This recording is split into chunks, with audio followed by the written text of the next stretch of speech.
Ya, baik. Selamat malam, teman-teman. Seperti yang sudah saya sepakati dengan si Per, ya, hari ini saya akan membahas terkait dengan dua topik terakhir ya, sebelum pelaksanaan UAS. Nah, topik ini akan saya mapping jadi satu kali apa namanya rekaman ya, satu kali rekaman, sehingga teman-teman tidak perlu membuka eh, dua link gitu ya. Jadi ini penjelasan singkat. Memang topiknya terkait dengan asuhan keperawatan pada gerontik ya, pada lansia. Namun di dalamnya saya akan juga membahas juga sedikit tentang perubahan fisiologis pada lansia ya. Karena ada kaitannya nanti pada saat teman-teman mendiagnosis ya. Salah satunya adalah teman-teman bisa membedakan antara data fisiologis dan data patologis ya. Itu hal yang paling penting ya ketika teman-teman melakukan asuhan perawatan pada lansia, baik di komunitas maupun di eh, pelayanan kesehatan klinik ya, di clinical setting. Nah, PPT saya hanya satu ini saja ya terkait dengan format pengkajian asuhan perawatan, namun di dalamnya akan komplit nanti akan saya lengkapi ya. Yang pertama yang perlu teman-teman pahami ketika teman-teman eh, melakukan kunjungan rumah kalau di komunitas ya dan ketemu pasiennya adalah lansia, mau di community community setting atau clinical setting, dua-duanya harus identitasnya terisi ya. Biasanya kita praktik klinis untuk perawatan gerontik itu di PSTW ya. Tidak menutup kemungkinan pelaksanaannya juga bisa dilakukan di komunitas. Ada sedikit aja yang membedakan antara asuhan keperawatan pada lansia ketika itu dilakukan di community setting dengan yang clinical setting. Ya, sedikit saja. Ya, nama lengkap, inisial ya, pakai inisial, kemudian tempat tanggal lahir, ya. Kalau memang tidak bisa mendapatkan umur juga boleh, ya. Biasanya kalau di keluarga kita bisa minta kakak ya, pinjam kakaknya sebentar untuk kita menuliskan identitas. Jadi untuk yang sifatnya identitas kita tidak perlu bertanyakan gitu ya, sehingga mengurangi apa jumlah butir pertanyaan ke keluarga maupun ke lansianya. Ya, status perkawinan bisa teman-teman lihat di kartu keluarga. Tanggal masuk PSTW kalau lansianya itu tinggalnya di PSTW. Ya, tanggal pengkajian wajib. Ya, kenapa wajib gitu ya? Karena tujuannya teman-teman ingin melihat eh, dari awal saya mengintervensi berapa lama waktu yang dibutuhkan hingga mendapatkan evaluasi yang diinginkan. Ya, selanjutnya yang perlu teman-teman isi ya, yang harus wajib terisi adalah keluhan utama. Ya, keluhan utama adalah keluhan yang here and now. Ya, artinya pada saat teman-teman melakukan kunjungan, ya, data yang tersampaikan dari lansianya, itulah yang teman-teman tulis di keluhan utama, di bagian keluhan utama ini. Ya, bagian keluhan utama tidak perlu terlalu panjang. Ya, namanya juga utama. Ya, yang paling ya dikeluhkan oleh lansianya. Nah, selebihnya teman-teman akan ceritakan di riwayat kesehatan saat ini saja. Misalnya, mulai dari awal keluhan sampai dibawa ke rumah sakit, perjalanan penyakitnya itu teman-teman sampaikan di riwayat kesehatan. Ya. Keluhan dalam 1 tahun terakhir, ini bentuknya adalah narasi ya. Ini rule saja untuk teman-teman tanyakan ke pasien. Ya. Gejala yang dirasakan seperti apa, kemudian faktor yang mencetus apa, ya, apakah eh, timbulnya mendadak atau secara bertahap? Sudahkah ada upaya untuk mengatasi? Jika sudah, apa saja, gitu ya. Kemudian sudah pergi ke rumah sakit, klinik dan lain sebagainya, ya. Kalau sudah di mana, ya tanya dengan detail, ya. Kemudian sudah minum obat apa belum, ya. Obatnya apa, ya. Dosisnya bagaimana, sebutkan. Lalu teman-teman juga narasikan riwayat kesehatan masa lalu.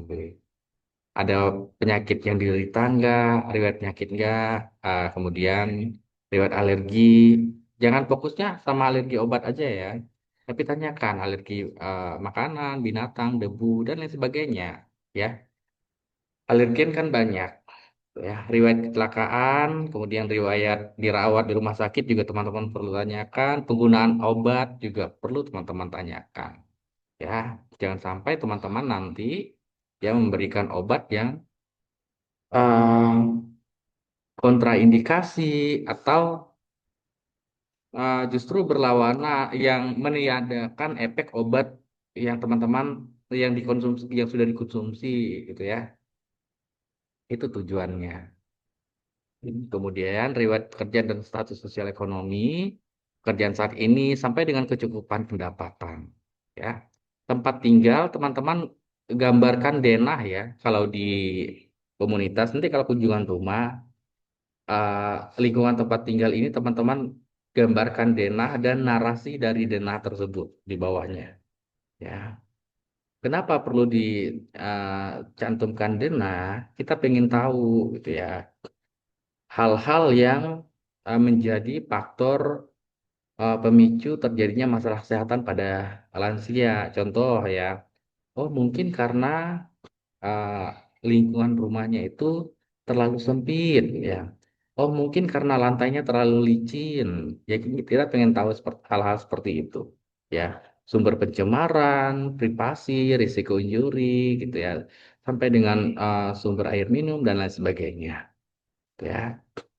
Barulah teman-teman lakukan pemeriksaan fisik. Pemeriksaan fisik itu wajib. Ya, nah disinilah kemampuan teman-teman membedakan data fisiologis dan patologis pada lansia diperlukan. Ya, jangan sampai sesuatu yang fisiologis teman-teman klaim sebagai patologis. Ya, ini atau malah sebaliknya. Ya, jadi perlu ketelitian dari perawat untuk membedakan kedua hal ini. Ya, keadaan umum itu harus teman-teman isi. Tanda vital wajib terisi ya. Berat badan dan tinggi badan tujuan untuk mengetahui status nutrisi gitu ya.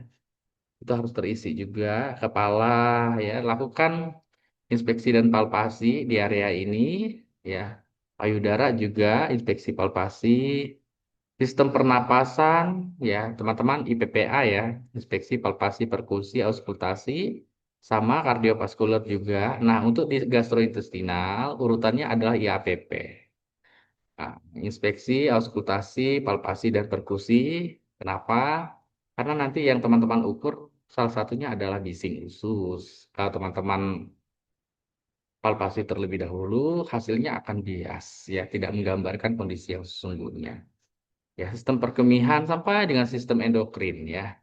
Nah, di sistem yang berkaitan dengan diagnosis medis harus teman-teman paling banyak lakukan pemeriksaan fisik. Contoh, pasien lansia menderita diabetes mellitus ya, punya riwayat pengobatan. Berarti sistem yang harus teman-teman kaji lebih dalam adalah sistem endokrin misalnya ya. Demikian juga kalau lansianya mengalami masalah pada sistem perkemihan, ya, soalnya em, bolak-balik ke toilet, ya, apalagi banyak ya hal-hal yang berkaitan dengan itu, perbanyak di sistem tersebut, ya. Tujuannya adalah untuk mencari hubungan sebab akibat. Nah, nanti pada saat teman-teman membuat analisis data, teman-teman bikin tuh web of Caucasian ya. Jadi biasakan membuat web of Caucasian yang di dalamnya uh, ada hubungan sebab akibat ya. Jadi critical analisisnya seorang perawat tuh bisa dilihat tuh dari situ, dari web of Caucasian yang dibuat ya. Kemudian ini pengkajian psikososial dan spiritual ya. Untuk psikososial sendiri ya, jelaskan kemampuan sosialisasi klien pada saat sekarang, sikap klien pada orang lain, harapannya itu seperti apa. Ini teman-teman tanyakan saja ya. Apa harapan-harapannya? Ya, dari harapan tersebut yang mana yang belum terrealisasi? Ya, bagaimana komunikasinya dengan keluarga dan lain sebagainya ya. Lalu identifikasi masalah emosional. Tanya, ibu susah tidur nggak? Kemudian sering rasa gelisah nggak? Suka was-was tidak? Gitu ya. Satu aja jawaban ya dari empat pertanyaan ini, lanjut ke tahap dua. Namun kalau empat pertanyaan ini jawabannya empat, tidak perlu lanjut ke tahap dua. Ya, misalnya jawabannya iya, ya, sukar tidur. Keluhannya udah lebih dari 3 bulan, ya, bla bla bla. Ini teman-teman tanyakan semua pertanyaan ini. Satu aja jawaban dari pertanyaan ini iya, masuk ke maka emosionalnya itu positif. Spiritual juga teman-teman harus kaji, pengkajian fungsional juga harus teman-teman kaji ya. Ini teman-teman rule saja bahwa untuk domain mandi ya ada dua kategorinya ya mandiri dan tergantung. Kalau lansianya itu bantuannya hanya pada satu bagiannya, bagian mandi seperti punggung dan lain sebagainya, itu masuknya di kategori mandiri gitu ya. Sampai dengan yang ke bawah ya. Nah, lanjut Bartel Index juga untuk yang sudah bekerja di rumah sakit, pengkajian Bartel Index ini selalu ada. Namun secara template sudah dimodifikasi. Ya, tidak masalah sebetulnya. Yang penting komponen-komponen ini ada, misalnya pada kriteria makan, ya. Ini rule saja ya, rule saja. Frekuensi makan berapa kali, ya. Kemudian jumlahnya, ya. Oh, setengah porsi yang dimakan apa saja jenisnya, ya. Kalau dia mandiri dapat poinnya 10. Ya, kalau dengan bantuan dapat poinnya 5 sampai dengan ke bawah. Ya. Lalu ada juga pengkajian status mental gitu ya. Teman-teman tinggal tanyakan saja tanggal hari ini berapa. Kalau misalkan dia jawabnya benar, centang saja di bagian benar ya. Kalau jawab salah, centang di bagian salah. Nanti di akhir teman-teman hanya perlu menghitung jawaban salah. Kalau salahnya 5 sampai 7, maka terjadi kerusakan intelektual sedang ya. Nah, yang lebih penting adalah actionnya nanti. Ketika teman-teman menemukan data nih misalnya terjadi kerusakan intelektual sedang ya, apa yang teman-teman rencanakan untuk mengatasi ini ya. Kan intinya masalah yang teman-teman temukan harus ada solusi, itu intinya. Ini pengkajian aspek kognitifnya ya, pada aspek orientasi ini misalnya ya, kalau dia bisa menyebutkan secara lengkap tahun, musim, tanggal, hari, bulan, maka nilai klien teman-teman tulis 5. Ya. Namun kalau misalkan dia hanya bisa menyebutkan 3, tulis saja di sini 3 ya. Demikian juga dengan rule-rule yang lain. Ya, sampai nanti dengan pengkajian risiko dikobitus gitu ya. Dengan Norton ya itu ya. Nah, kalau di keluarga tambahin ada Apgar keluarga. Ya, kalau teman-teman melakukan intervensi perawatannya, melakukan kunjungan rumahnya, ya. Ini geriatric depression syndrome, ya. Teman-teman tinggal centang saja, ya. Ini kenapa ada keterangan no, yes dan sebagainya. Harusnya jawabannya itu, gitu. Kalau di luar itu, berarti ada indikasi, ya, terjadinya depresi, ya, sesuai dengan interpretasi hasil ini, ya. Nah, ini template analisis data. Ini bukan diagnosis ya, tapi masalah. Ya, nanti diganti saja ya. Analisis data ya yang ditampilkan DEO dan DES ya. Penyebab seharusnya di sini muncul WOC ya. Jadi hubungan sebab akibat yang singkat saja, tidak usah terlalu kompleks ya. Yang penting kita tahu bahwa masalah perawatan ini secara sebab penyebabnya ini gitu. Ya, jadi kita nggak menerka-nerka, ada dasarnya, ya. Nah, untuk prioritas diagnosis keperawatan, kalau settingnya adalah uh, di keluarga, maka template yang teman-teman gunakan adalah Maklaya yang seperti ini. Ini sifat masalah keadaan sejahtera satu, ancaman kesehatan dua, aktual tiga. Ya, untuk sifat masalah bobotnya satu. Jadi cara ngitungnya adalah per item ini satu, dua, tiga, empat ini teman-teman hitung ya. Rumusnya adalah skor yang teman-teman dapatkan ya dari sifat masalah ini misalnya skor ancaman nih, ancaman kesehatan berarti dua kan. Dua dibagi skor tertinggi dikali bobot. Sama dengan berapa di sini. Kemudian kemungkinan masalah juga sama ya. Misalnya sebagian. Berarti satu dibagi dua dikali dua. Berapa di sini? Potensi masalah misalnya tinggi. Berarti tiga dibagi tiga kali satu. Tulis di sini. Menonjolnya masalah. Misalnya ada masalah. Tetapi bla bla bla. Oh satu. Satu dibagi dua dikali satu. Berapa di sini? Nanti yang ini satu, dua, tiga, empat. Ya hasilnya, hasil penjumlahannya ya ditambah, dijumlahkan. Totalnya berapa? Sehingga muncul nih, ini dibuat per diagnosis. Misalnya tiga diagnosis perawatan yang teman-teman angkat. Ada tiga tabel ini berarti ya. Diagnosis pertama berapa total skornya, diagnosis kedua total skor berapa, diagnosis ketiga total skornya berapa. Ya, barulah berdasarkan urutan ini dari skor tertinggi, teman-teman urutkan di sini. Untuk diagnosis perawatan yang pertama, batasan karakteristiknya ini pindahin aja yang DODS ini. DODS ini pindahkan ke sini. Ya, diagnosis pertama OD-nya apa, kemudian hasil yang diharapkan seperti apa. Kalau ini lihatnya di SDKI, ini lihatnya di SLKI, ini lihatnya di Siki. Atau ini boleh lihat di Nanda, kemudian NOK dan NIK. Ya. Mau menggunakan SDKI, Siki, SLKI, atau menggunakan Nanda Nikno, bebas saja. Yang penting kode domainnya dicantumkan, jangan kosong. Ya, misalnya hasil yang diharapkan adalah pengetahuannya meningkat.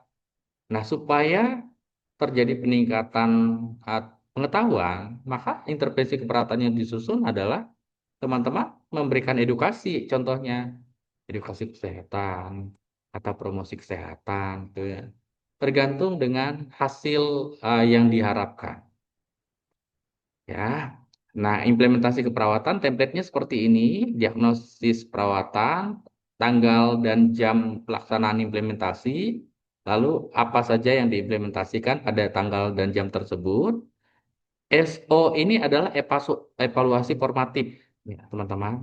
Lalu di sini tanggal parap ya, parap perawat ya atau petugas kesehatan yang melakukan implementasi ini. Ya, ingat di sini SO ya, evaluasi formatif, sehingga evaluasi sumatifnya ada di sini. Ya, supaya teman-teman bisa mengevaluasi dengan baik, tadi yang sudah saya sampaikan ya, uh, pada masa lansia, iya, terjadi proses penuaan ya di tingkat sel ya, terjadi penurunan fungsi berbagai sistem tubuh. Satu masalah ya, satu sistem tubuh mengalami gangguan ya akan mempengaruhi sistem tubuh yang lain. Itu yang harus kita pahami ya. Sehingga tadi yang saya sampaikan, kemampuan teman-teman untuk membedakan data fisiologis dan data patologis sangat-sangat diperlukan ketika teman-teman memberikan intervensi perawatan pada lansia. Ya, ini supaya teman-teman tepat tepat membuat luaran, ya hasil yang diharapkan, ya tepat menyusun strategi implementasi, ya Strategi kaitannya dengan keberhasilan saya sebagai perawat dalam melakukan intervensi keperawatan. Ya, butuh strategi tertentu. Pasien dengan kondisi medis yang sama, diagnosis medis yang sama, ya, pasiennya beda, pendekatan atau strategi yang teman-teman lakukan juga bisa saja berbeda. Ya, ini supaya teman-teman berhasil melakukan tindakan sehingga hasil yang diharapkan dapat tercapai. Yang dilihat dari hasil evaluasi sumatif ini ya, SOAP. Ya, jangan lupa ya, diagnosis perawatannya apa, tanggal dan jam melakukan evaluasi, subjektifnya apa, objektifnya apa, analisis teman-teman berdasarkan hasil subjektif dan objektifnya apa, lalu rencana tindak lanjutnya ngapain lagi, ya. S dan O di sini bandingkan data baseline yang eh, teman-teman kaji, ya, pada saat pengkajian. Ya, jadi menganalisis data ya, data yang dianalisis adalah membandingkan baseline data pada saat teman-teman melakukan pengkajian dengan saat teman-teman evaluasi saat ini. Itulah yang teman-teman analisis di A. Sehingga teman-teman menyimpulkan, oh ada perubahan atau tidak, ya masalah terselesaikan atau tidak. Ya, kalau masalah perawatan teratasi, ini misalnya ya, berarti kan ada perubahan antara baseline data dengan saat teman-teman kaji. Entah itu terjadi peningkatan, penurunan, atau bagaimana. Ya, sehingga planningnya teman-teman ngapain. Ya, berikutnya ngapain. Kalau sudah tercapai ngapain, kalau belum selesai ngapain gitu ya. Itu maksudnya. Ya, yang paling dibutuhkan ketika teman-teman melakukan uh, intervensi keperawatan pada lansia adalah teman-teman memerlukan strategi. Ya, ada pendekatan khusus yang harus teman-teman lakukan. Kemudian teman-teman juga harus bisa memahami uh, kondisinya lansia secara fisik maupun psikologis. Ya, jangan lupa libatkan keluarganya. Ya, karena bagaimanapun yang lama berinteraksi dengan lansia, kemudian yang paham tentang seluk-beluknya lansia itu adalah keluarganya, sehingga dalam melakukan intervensi keperawatan perlu pelibatan keluarga di dalamnya. Ya, kalau kita ke keluarga ya melakukan asuhan perawatan keluarga, ya walaupun pasien lansia, tetap tujuan akhirnya adalah untuk memandirikan pasien dan keluarga. Ya, baik teman-teman. Itu saja mungkin yang bisa saya bagikan untuk saat ini ya.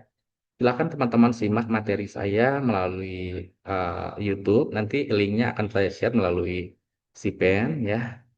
Mohon maaf beberapa kali pertemuan saya tidak hadir ya di kelas. Namun saya selalu komunikasi dengan Sipen bahwa saya akan akomodir ya dalam bentuk video pembelajaran yang bisa teman-teman akses dimanapun kapanpun ya. Nah, soal ujian akhir semester saya sudah upload di CBT ya, sebanyak 40 soal pilihan ganda, bentuknya semuanya soal kasus ya, soal analisis, ya, soal-soal yang menggambarkan kondisi sesungguhnya di pelayanan kesehatan ya, sehingga teman-teman akan sering apa ya dengan banyaknya teman-teman berinteraksi dengan soal-soal ya, mengerjakan soal-soal kasus ya, teman-teman akan paham bagaimana caranya menyelesaikan kasus-kasus di lapangan ya. Harapannya dengan soal-soal kasus ya kritikal analisisnya teman-teman itu jalan ya, tidak dorman. Jadi teman-teman tidak hanya cakap secara konsep saja ya, tapi cakap juga dalam menangani kasus. Nah, karena teman-teman adalah nurse ya, jadi mau tidak mau asuhan keperawatan itu harus teman-teman antem mulai dari pengkajian sampai dengan evaluasi. Ya, baik teman-teman, itu saja mungkin dari saya hari ini. Kurang lebihnya mohon maaf. Selamat malam ya, selamat belajar.